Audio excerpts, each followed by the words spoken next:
Katika tukio la kushtua dunia, Jamhuri ya Kiislamu ya Irani ilirusha makombora mawili ya balistiki kuelekea Israel alfajiri ya Jumatano tarehe 18 Juni mwaka 2025. Shambulio hilo lilifanywa kupitia mashambulizi mawili tofauti ya makombora, inatajwa kuwa sehemu ya operesheni kali ijulikanayo kama Ahadi ya Kweli ya Tatu iliyotangazwa na kikosi cha walinzi wa mapinduzi ya Kiislamu IRGC. Kiongozi mkuu wa Irani Ayatollah Ali Khamenei alitoa kauli kali akisema vita vimeanza na kuwataka Wairani wasioneshe huruma kwa Israel. Mashambulizi ya kwanza yalianza saa 12:40 alfajiri kwa saa za Israel, ambapo takribani makombora 15 yalirushwa na kusababisha milio na ving'ora vya tahadhari katika maeneo mengi ya Israel ikiwemo miji mikuu ya Tehran. 40 baadaye, mashambulizi ya pili ya takribani makombora 10 yalifuata na kusababisha hofu katika jamii za kati mwa Israel pamoja na maeneo ya ukanda wa magharibi wa West Bank. Jeshi la ulinzi la Israel lilikuwa tayari limewatahadharisha raia wake na dakika chache kabla ya mashambulizi likiwaagiza kuingia mafichoni.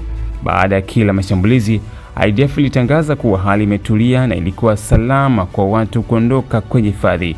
Kikosi cha IRGC kilidai kutumia makombora ya Fatah moja, aina ya makombora ya kasi ya juu hypersonic ambayo yana uwezo wa kusafiri kwa kasi Mach 13-15 na kupenya mifumo ya kisasa ya ulinzi wa anga. Irani ilidai kuwa operesheni hiyo ilikuwa sehemu ya wimbi la 11 la mashambulizi na kwamba wamepata udhibiti kamili wa anga wa maeneo yaliyokaliwa kwa mabavu.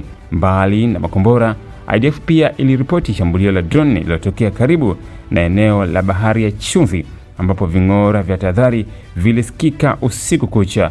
Aidha, kabla ya saa 12 asubuhi, tahadhari ilitolewa tena katika maeneo kadhaa kaskazini mwa Israel baada ya kugunduliwa kwa droni nyingine ambapo IDF ilisema ilitoka mashariki, kauli iliyotumiwa mara nyingi kurejelea mashambulizi kutoka makundi ambayo yanaungwa mkono na Irani ya Iraq au Yemen. Ayatollah Ali Khamenei alitoa ujumbe mzito kwa vyombo vya habari vya serikali akitangaza kuwa huu ni mwanzo wa vita dhidi ya Israel, akisema vita vimeanza, tunapaswa kutokuwa na huruma kwa adui. Kauli hii ilikuja saa chache tu baada ya Rais wa Marekani Donald Trump kutoa tamko kali akitaka Irani ijisalimishe bila masharti na kuashiria uwezekano wa Marekani kujiunga katika mapambano ikiwa mashambulizi yataendelea. Israel bado haijatoa taarifa rasmi kuhusu madhara ya mashambulizi hayo, lakini hali ya tahadhari imeongezeka nchini humo na majeshi yake yamewekwa tayari kwa hatua zaidi za kijeshi.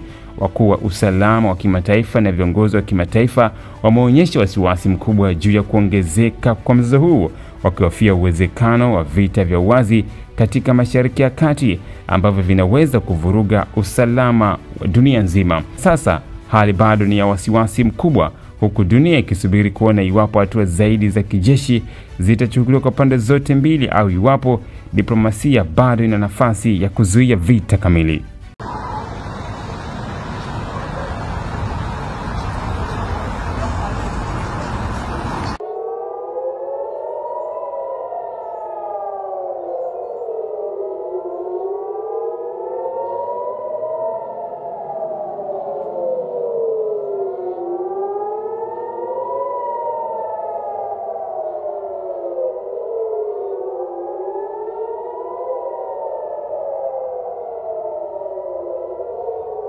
Mkuu wa chuo cha Kilimanjaro Institute of Technology and Management kilichopo Mwenge jijini Dar es Salaam chenye ithibati na usajili wa NACPAT namba REG/ANE/029 anapenda kuwatangazia nafasi za masomo kwa ngazi ya diploma na certificate kwa muhula wa masomo utakaoanza Oktoba 2025 katika kozi za IT, Hotel and Tourism Management, Front Office, Business Administration, Accountancy, Procurement and Supply. Chuo kimebobea katika ufundishaji kwa njia ya vitendo na kimeweza kutoa wanafunzi wenye weledi. Wengi wameajiriwa ama kujiajiri, na kwa wale ambao wameamua kuendelea na degree wameweza kujiunga na vyuo vikuu bora hapa nchini na nje ya nchi. Pia kuna kozi fupi za computer application, graphic and design, video production pamoja na CCTV camera. Kwa maelezo zaidi piga simu namba 0717816034 au 0754864361. KITM, elimu na ujuzi kwa uchumi imara.